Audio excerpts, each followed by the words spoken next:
Continuamos aqui com nossa discussão. E temos a figura e temos o enunciado. Vamos ler o enunciado. Levando em consideração que nos circuitos um e 2 são mostrados aqui acima, um e 2 precedentes L1 e L2 sejam lâmpadas incandescentes de filamento, julgue os itens a seguir. Só uma breve explicação para você que é mais jovem, que você não pegou essa época. Eu já tão jovem assim, peguei certas épocas que você não conheceu. No passado a gente tinha as lâmpadas, e as lâmpadas tinham um filamento de um material chamado tungstênio. Aqui dá para dizer que é a quantidade do fio. Aqui, obviamente, era ligado na tomada e a corrente circulava, né? A corrente circulando numa resistência, ou num resistor, daria para dizer aqui especificamente, no caso da lâmpada, né? Não é um resistor, aqui é uma lâmpada. Então, nós temos que a potência é RI ao quadrado. Então, nós temos uma dissipação de calor. O calor era tão grande, esse filamento aqui representado em preto, que ele ficava incandescente, como uma brasa. E era tão incandescente que iluminava. Então, no passado, as lâmpadas eram do tipo incandescente. Ou seja, a gente tinha praticamente no teto uma brasa que nos iluminava e também aquecia o ambiente.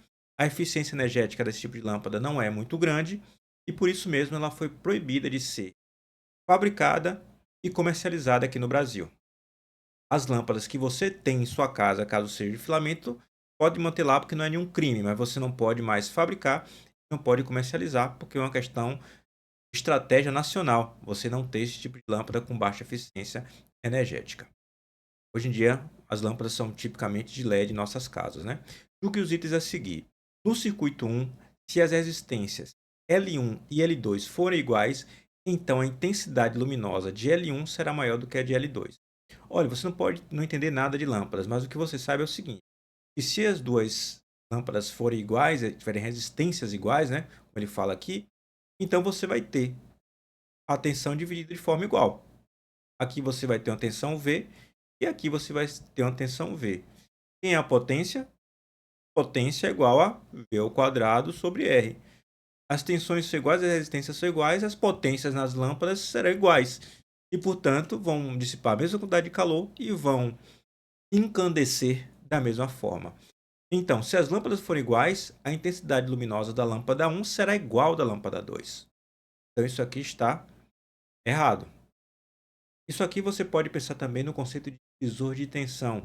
Eu, obviamente, vou deixar um vídeo no final tratando de divisor de tensão para você verificar. Questão, se não me engano, que foi da própria Petrobras, de outra banca, mas interessante que você veja. No circuito 2, se L1 queimar, o funcionamento de L2 será interrompido. No circuito 2, se L1 queimar, daria para representar L1 queimando, separando aqui o fio, né? Ele queimar, a lâmpada queimar, significa dizer o filamento se romper. Daria para fazer de forma diferente, vai ficar ainda melhor para você, ó. Aqui não seria o filamento, estava lá dentro da lâmpada que eu desenhei, seria equivalente a dizer que o filamento se rompeu de tanto calor. Então, nenhuma corrente circula por aqui e você pode eliminar até da representação. A ideia de você colocar um circuito paralelo é exatamente o fato de que você garante que as tensões aplicadas são iguais e, acima de tudo, que, mesmo que um equipamento sofra algum dano, os demais continuam sendo alimentados. Então, se L1 queimar, eu tirar aqui da representação, L2 vai continuar funcionando. Então, essa sentença está errada. Isso aconteceria se fosse no circuito de série, porque qualquer um dos elementos que sofrer algum dano rompe o condutor, né? No caso, o filamento, e nenhuma corrente vai circular por nenhum elemento do circuito, nenhuma potência vai ser transferida. Vamos para a questão 3. Resistores, indutores e capacitores são componentes comumente utilizados em circuitos alimentados por corrente ou tensão alternada. Acerca de circuitos alimentados por fonte de tensão senoidal, julgue os itens seguintes. Em um indutor ideal, a corrente fica atrasada de 90 graus em relação à tensão, enquanto que em um capacitor ideal, a corrente fica adiantada em 90 graus em relação à tensão. Isso aqui ele está considerando, não vou entrar em detalhes, o fato de que a conversão utilizada é a conversão receptor, qual a gente tem sempre aqui, fasor tensão, Opa, aqui um fasor tensão. E nós temos também o fasor corrente. O fasor corrente relacionado com a indutância é sempre 90 graus atrasado. Aqui, ó, é 90 graus. E L, de fato, relacionado à capacitância ou ao capacitor, né? Ele vai estar 90 graus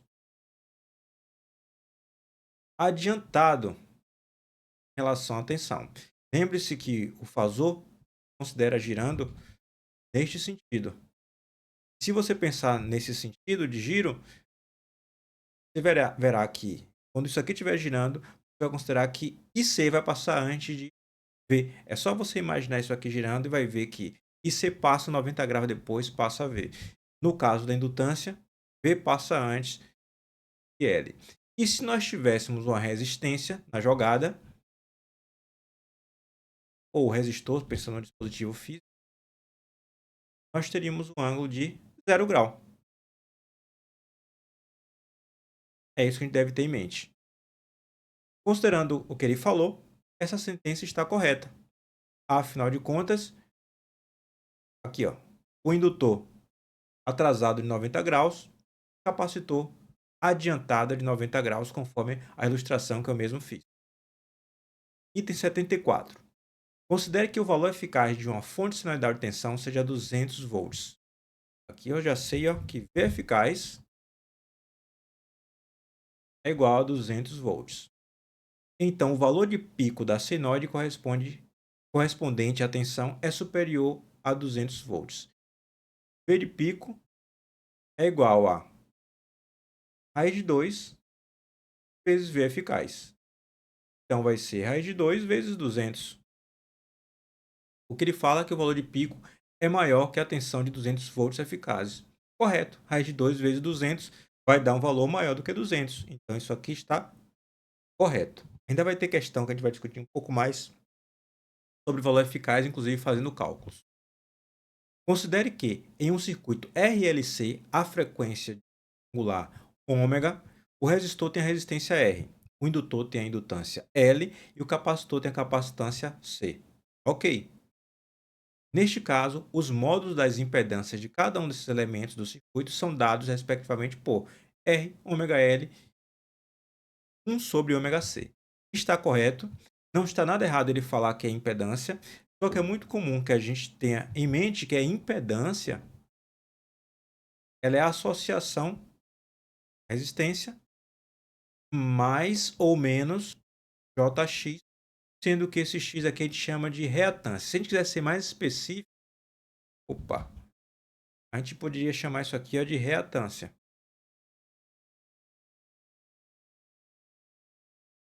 Então, ômega L é de fato a reatância indutiva. C, 1 sobre ômega C, é a chamada reatância capacitiva. Só que você tem o caso de você ter a parte resistiva nula. E, portanto, a impedância vai ter somente a parte ou reativa ou capacitiva. Da mesma forma que você pode ter um circuito com os elementos reativos e somados de igual a zero. É a frequência de ressonância, né? Então, a impedância vai ser puramente a resistência. Então, não está errado ele chamar de impedância, ainda que tenha termos mais específicos. E tudo está correto. Está correto. De fato, aqui a gente tem a impedância de um elemento puramente resistivo, a impedância de um elemento puramente indutivo, a impedância de um elemento puramente capacitivo.